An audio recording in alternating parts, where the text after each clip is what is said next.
You should make sure कि आप वहाँ पे कोई फर्जी डाटा ना लिखे, ठीक है ना, क्योंकि एग्जामिनर को पता होता है कि 120 बिलियन के राउंड, क्योंकि उसको भी एक आंसर, मॉडल आंसर तो मिले ही होंगे एग्जामिनर को, उसमें लिखा होगा कि 120 बिलियन के राउंड हमारा डाटा है और ट्रेड है।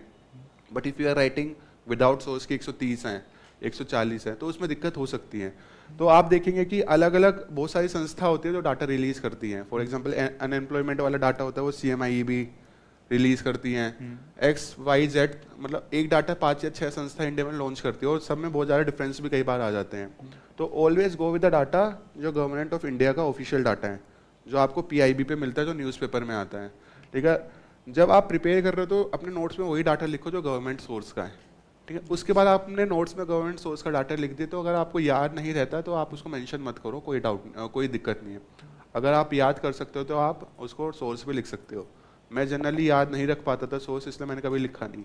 दूसरी चीज़, मैं डाटा में हमेशा क्या करता था, I always right around 120 billion है, क्योंकि कई बार डाटा है कि 121 बिलियन है, 121.8 है, तो इतना प्रिसाइज डाटा याद मेरे से नहीं होता था, मैंने अराउंड 120 या 121 बिलियन लिख दिया, ठीक है। सोर्स जनरली मैंने नहीं लिखा उसमें।